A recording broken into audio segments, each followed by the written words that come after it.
Good evening, everyone, and welcome to a TLT edition of NRL Supercoach off the bench for round four. Tonight I'll be joined by Timmy. Welcome, Tim. Hey, buddy, how we doing? Yeah, not too bad. Hopefully this week's a better round than last week. But anyway, we'll move on from that. Fingers crossed, mate. Fingers Yeah. crossed.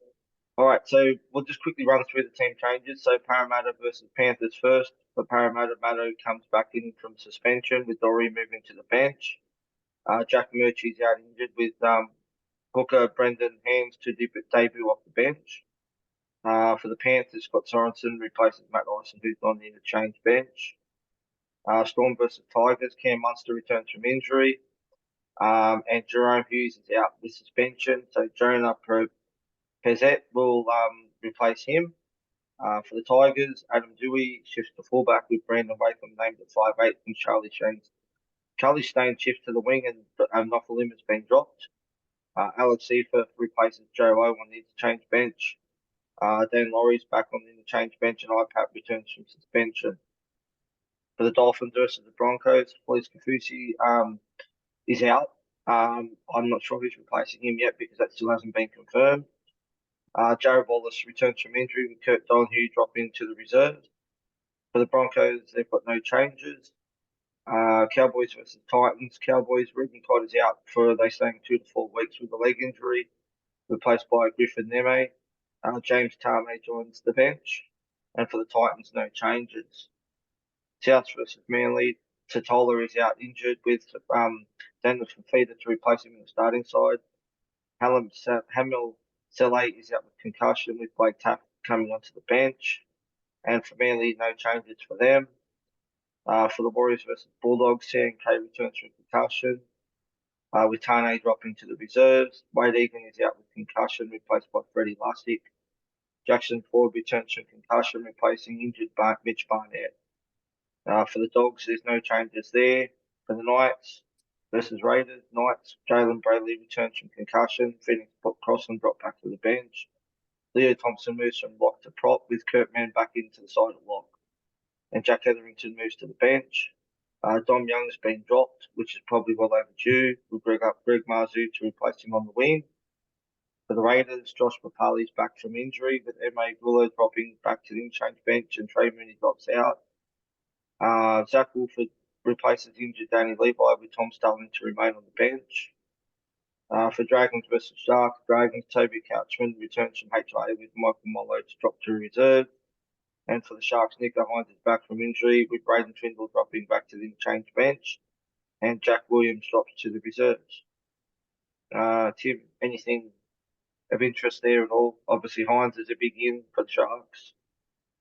Yeah, look, for me, Nico Hines is definitely my target for the week.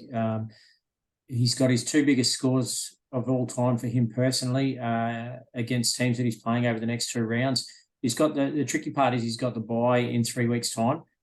So you've got to be able to navigate your way through that.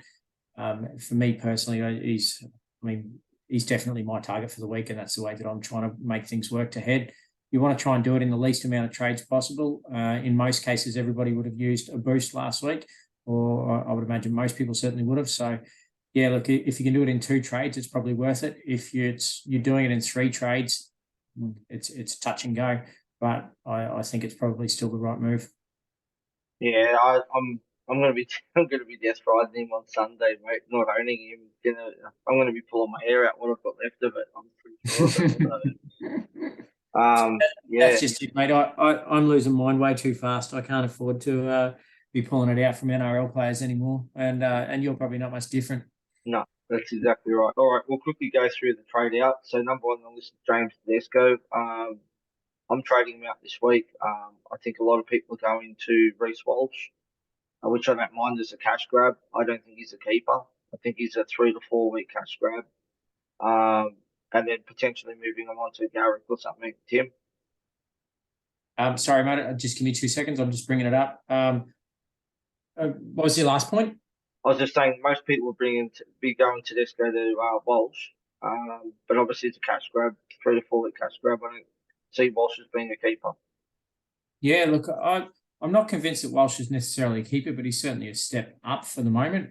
He's been playing all right. You'd be scared stupid after his halftime score the other day, but look, at the end of the day, he's going to get heavily involved. There's obviously Adam Reynolds and Ezra Mam there with our Brisbane Broncos that like to have the ball in their hands, but I can see as Reece Walsh gets more and more comfortable every week with playing with the other boys from the Broncos that I think he's going to get himself more involved, and I can see it being an attacking play for NRL, but also for Supercoach as well. So, look, I don't hate the idea. I can see the merit behind it. You can't guarantee on him scoring 100 or close to it every week, and he will be a bit of a roller coaster ride, as these lovely ex-Warriors are. You know, Sean Johnson. But yeah, look, he's an exciting player to watch, and I can see why people are getting all over him. He's not part of my plans. Unfortunately, there's only 2 fullback spots. It'd be great to fill them with 5 or 6. Yeah. All right. Number 2 on the list is Ruben Potter. He's injured, out 2 to 3 weeks. I don't think there's much to talk about on that one, Timmy. Number 3 on the list is interesting one. Adam Dewey. 13,000 are trading him out this week. I was very tempted to trade him out myself, but I've opted to trade out Brimson instead, given he's got the bye next week. I want to have a look at Dewey first and see how he goes in the fullback slot. And if he doesn't do too well this week, then I'll probably move him on to say Dylan Brown or someone like that. Yeah, I totally agree. Good call. All right, number 4 on the list is Sam Walker. Makes sense, I guess. He's got the bye. I think people are probably going to be going to Adam Reynolds, or maybe even if you got the cash to go up straight up to Munster. Number 5 on the list is Christian Welsh. Interesting one because he played reduced minutes last week, only got 32 minutes. They rotated the forwards around a lot because of the heat.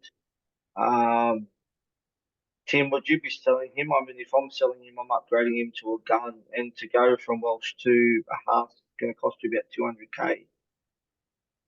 Yeah, look, at the moment, the minutes were all over the shop for the Storm last week, so I don't think you can really bank on that being I mean, obviously it was a low-scoring game, but look, I don't think that's the norm, especially for Christian Welsh being the captain of the side. So, look, it's I'm not selling him. I'm certainly holding on to him, and I can see him being a season-long keeper. I think price may fluctuate up and down a little bit as his points will. But I think for the forward pack that the Storm have these days, they need Christian Welsh to be on the field as much as possible once things obviously get back to normal. So I, for one, certainly won't be selling him anytime soon unless something crazy happens. Yep. Number 6 on the list, Nathan Cleary. Interesting one. I know a lot of people are going sideways, and I feel like it is sideways to go to Hines. Timmy, what do you think? It's sideways going from Cleary to Hines? Absolutely. The end product would be to have both of them, and that's exactly what I've got, which is why I'm trying to bring Hines in this week. You know, I think if you've got both players this week, especially, you can look at Nathan Cleary for the VC loop on the Thursday night game, and have Hines on the Sunday. Yeah. Number 7 on the list is William Warbrick. Been disappointing. Hate him. Hasn't got good base at all. Doesn't score tries. He doesn't get points. At 217k, I'm not too sure who people would be trading him to unless they've got the jewels to go to a Schuster or something like that, which I don't hate that trade, to be honest with you, Tim. If you're going to go from Warbrick to Schuster or something, it's not the worst idea. I think the people that are trading him out, mate, are probably trying to dump him as an 80 nightmare after his 14 points last week. So, look, I can understand that side of things, but you've got to expect that from Melbourne Storm outside backs. It's what they've traditionally always done. They're good for a 5 one week and could be 105 the week after, and they're just too hard to work out on a week-to-week basis which side they're going to go. So, look, I'm not selling him at this stage. I think he's got some cash to make. If he goes over for 1 or 2 tries, all of a sudden he's going to go up 100k. But I can certainly understand why people are dumping him from an AE nightmare standard point. I think he's going to be a very slow burner in getting that cash, but obviously if someone else, another cheapie comes along and does well, then I'll float him. But I think it's a hold at the moment. Number 8 on the list is Tanner Boyd. Been pretty disappointing. I don't see why people wouldn't be palming him off. I think people are probably going to go to Schuster with him, or potentially someone else. I think it's a sell. Yeah, absolutely. I think he'd be a sell. I'm glad I didn't get sucked in and start with him. Yep. Number 9 on the list, Kalen Ponga. Again, makes sense. Hasn't been named again this week. I think he's definitely a sell. And number 10 on the list is Joseph Suwali. Got the bye this week and been pretty underwhelming, to be honest with him. Yeah, look, I agree. It's I think eventually he'll be a keeper. I think he has the ability to go big, but he's probably the player that you want in that role during Origin when Teddy's out. I think he'll probably squeeze into fullback over Origin if he's not named. So yeah, look, he's one that I think you can quite happily get rid of for the moment. Yep. All right, we'll go to trade-ins now. Number 1 on the list is Reece Walsh with 21,000 people trading him in this week, Tim. Yeah, look, I understand it. Like we said before, it's I get it. It's just not for me personally at the moment. Number 2 on the list is a no-brainer for me, which is Payne Haas. I think you just got to have him. I really do. Yeah, absolutely. We saw what we did in that last 15 minutes on the other day, on Saturday night. So he's the sort of bloke that you want to have in your team, tackle busting machine. Yeah, just get him in, especially if you've got Cotter or someone like that. Yeah, that's exactly right. I think the two most biggest trades going to him will obviously be Cotter going to Haas or probably the buddy Storm forward that we just saw, Christian Welch. Yeah. Yep. Number 3 on the list is Josh Schuster. Don't think he's a priority trade this week, Tim, but I think you want to probably get him this week or next week. No, he's not so much a priority trade, but he's certainly a pretty handy downgrade. You can stick him in your second row, or you can stick him in 5'8". I'd imagine there'll be a lot of people that are probably looking at Dewey down to him, which is an interesting prospect and bank the best part of 400k. So yeah, but I think ideally you want to try and get him up in your second row rather than your 5'8" for the moment. I think you want to try and let the other cows mature before you can chop them up. But yeah, so I can certainly get around it. Keep an eye out. Later this evening, I'll be posting my Timmy O's Fear Factor article, and Josh Schuster just happens to be in that one this week. So keep an eye out for it. It'll be come out on Facebook sometime this evening, or be certainly ready for you guys to read over breakfast tomorrow morning. Yeah. All right, number 4 on the list is Jacob Preston. Made a handy 100k last week. Still plenty of cash to be made with him, and looks really good. I think you should have him in the team. Yeah, absolutely. I haven't been playing him much to my own disgust, but I certainly will be from now on. Banged out a 64, 68, whatever the hell it was last weekend, and seems to look really good and heavily involved. All right, number 5 on the list is Nico Hines. We've got 9,000 people trading him in this week. I just ask you, Tim, because you're trading him in, are you at all concerned by Trindle being on that bench, or you just think he's there as backup in case something does happen? I think he's there purely as a backup. I think they'll find Trindle somewhere else to play if they need to. Trindle's played in the centres before when he's come on, so he could be used to basically make a stopgap just about anywhere. So I can understand why they're doing it, but I don't see him necessarily chewing into Nico's minutes unless they're up by 40 or 50 points. At which point Nico's probably on 150 points for Supercoach himself. So yeah, I don't see a big deal with it. Yeah, that's what I was going to say too. He could come up with 20 to go, and he could already be on 100 points at least. So, The one thing I will say with Nico is obviously if he does get injured or something ugly happens, look, it's his first game of the season, so you've got 2 more weeks to obviously get rid of him. So if he doesn't hit the heights that I'm hoping that he will this round, you've got 2 weeks, so you can dump him before there's a price change. Yep. Number 6 on the list, I think everyone should have him. It's just Turbo. Yeah, absolutely, mate. Again, he's one of the ones that will feature in my Timmy O's Fear Factor. The looking at a bit of a manly injection. I think he's projected to make about close to 100k this week too. Not that matters because I think he's just going to be season keeper anyway. But I think this is definitely the week to get him. Yeah, unless he's injured, mate, he won't be leaving my side. I'll keep him probably over Origin period. Number 7 on the list is a interesting one, which is Adam Reynolds. I'm not too sure on this one, Timmy. I know you don't mind him, but I just think with Cleary and Hines there, I think they should be the priority for the halfback and not Adam Reynolds. I could see potentially people selling Cleary to Reynolds as a stepping stone to get him back, maybe when he goes cheaper. But looking at Adam Reynolds break even and stuff like that, I don't think he's going to make that much cash. No, look, I get it in that he scored a ton last week, or close to it, and I can see why people are doing it. I think it's more a stepping stone thing. I think people are probably selling, like they could be selling Katoa up to Reynolds and then give it a week or two and then maybe pick up Hines after the bye or something like that. So I guess I do get it. He's going to make some money. So, yeah, if that's how you got to make a few extra trades to get to Nico, then I get it.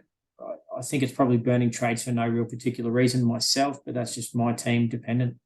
Yeah, I think it's definitely not a trade to. It's not definitely not one of those trades that you want to have him as a keeper. He's there as a. It definitely is a stepping stone. Number 8 on the list is Harry Grant. I think everyone again, another one that everyone should have in their team.